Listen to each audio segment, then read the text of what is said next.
अच्छा जी, इसमें हम रिस्क फैक्टर्स डिस्कस करेंगे फॉर प्रोग्रेशन टू डिटैचमेंट। के आगे हमने मैनेजमेंट का एक पैराग्राफ पढ़ लिया था। अभी मैनेजमेंट में ब्रेक्स की हम मैनेजमेंट पढ़ रहे हैं, आरडी की मैनेजमेंट नहीं पढ़ रहे। इसमें रिस्क लिखा है कि किन फैक्टर्स की वजह से ब्रेक जो है वो आरडी करा सकता है, क्या फैक्टर्स हैं। तो पहला लिखा है जी इसके अंदर, miscellaneous factors include a history of RD. Already अगर रेटिनल डिटैचमेंट की हिस्ट्री है इन द फेलो आई, ठीक है ना, तो आपका जो जिस आई में ब्रेक है उसका चांस है कि, क्योंकि एक आई में ऑलरेडी मसला हो चुका है तो दूसरी में चांस ज़्यादा है।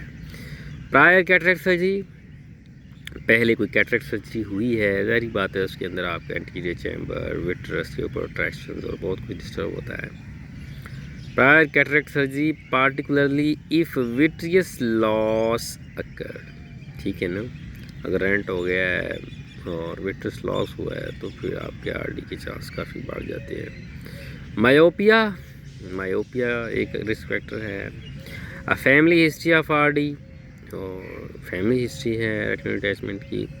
एंड सिस्टेमिक कंडीशंस, और कुछ सिस्टेमिक कंडीशन भी हैं सच एज मार्फन सिंड्रोम है, स्टिकलर सिंड्रोम है, एहलर-डैनियल्स सिंड्रोम है। ये सारी बेसिकली कोलेजन डिजीज़ है, तो इनके अंदर आपकी जो है वो डिटैचमेंट के चांस बढ़ जाता है। Evidence suggest that prophylactic treatment should be considered for symptomatic breaks. जो शवाहिद हैं वो ये कहते हैं कि that prophylactic treatment should be considered for asymptomatic breaks, के एसिम्टोमेटिक ब्रेक्स के लिए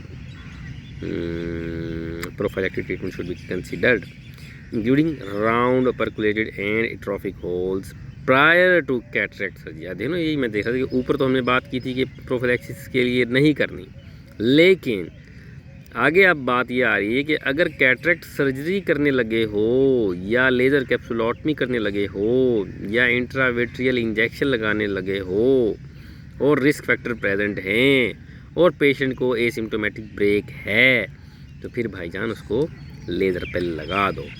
वरना हमारे पास एक पेशेंट आया था ऐसे ही, उसको एसिम्टोमेटिक ब्रेक था, उसकी कैटरेक्ट सर्जरी की गई, पीछे उसकी आरडी हो गई बाद में, ठीक है ना। तो इसलिए, या हाई मायोपिया का पेशेंट है, रेटिना पेरिफेरी के ऊपर ऑलरेडी कंप्रोमाइज्ड है, ट्रॉफिक होल्स हैं और कैटरेक्ट सर्जरी खड़का दी है, तो उसमें भी चांस है। खैर, symptomatic breaks associated with an, अगला रिस्क फैक्टर क्या है, symptomatic breaks associated with an acute PVD. ऐसे सिम्टोमेटिक ब्रेक्स जिनके साथ एक्यूट पीवीडी हो रही है are at higher risk than asymptomatic breaks detected on routine examination, ठीक है, वो भी हाई रिस्क में होते हैं। उसके बाद बात की है साइज़ की। जो लार्जर ब्रेक्स हैं carry a higher risk of progression, जो लार्ज ब्रेक्स हैं उसमें प्रोग्रेशन का रिस्क ज़्यादा होता है। परसिस्टेंट विट्रोरेटिनल ट्रैक्शन, ठीक है, परसिस्टेंट विट्रोरेटिनल ट्रैक्शन अगर है, पक्की परसिस्टेंट है, तो ये भी एक रिस्क फैक्टर है। और an upperculated tear in which the focus of the vitreous traction has detached from the brake is safer than a brake typically a U tear in which traction persists, क्योंकि U tear में आपका जो anterior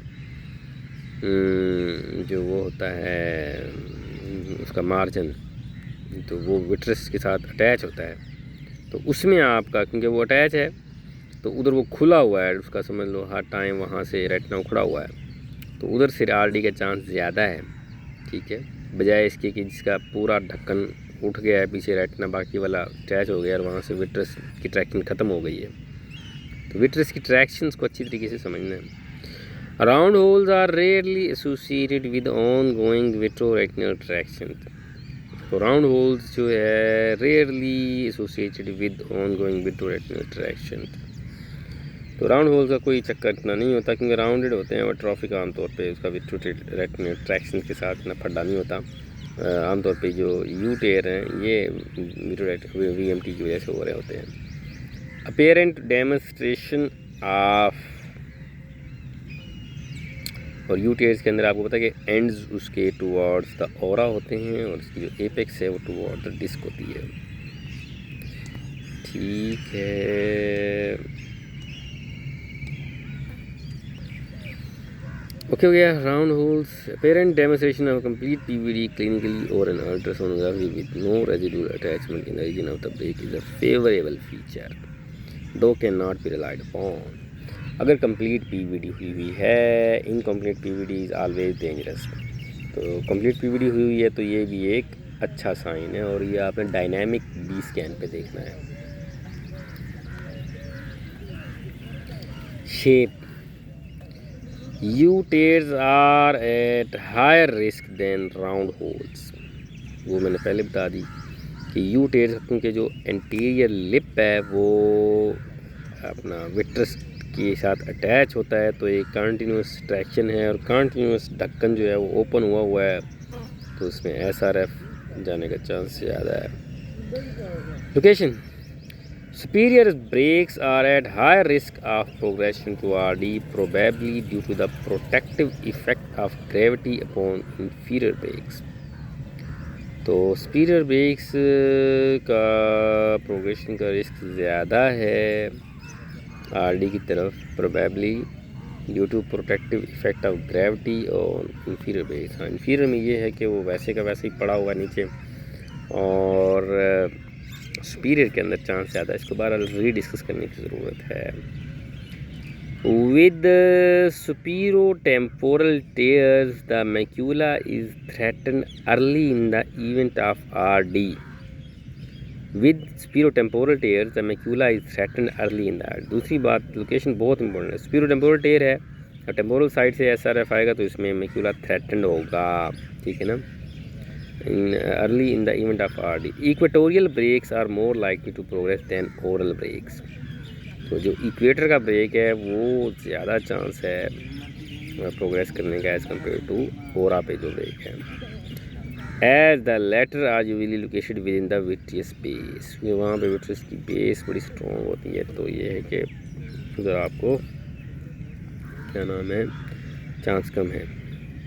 फिर बात की है location के बाद pigmentation. Pigmentation around retinal break indicates chronicity and a degree of stability. अगर ब्रेक के अराउंड पिगमेंटेशन आपको नज़र आ रही है तो इट मीन के अभी स्टेबल ब्रेक है और क्रॉनिक है। एफेकिया नाउ रेयर, अभी भी हमारे यहाँ तो एफेकिया बहुत कॉमन है। कन्फेयर्स अ हायर रिस्क, एफेकिया है तो इसमें भी रिस्क आपका बढ़ जाता है।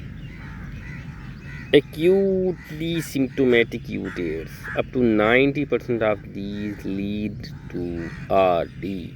Acutely symptomatic जो U tears हैं तो वो भी उसमें से 90% जो हैं वो RD की तरफ जाते हैं। Treatment reduces the risk to 5%, so urgent intervention is needed।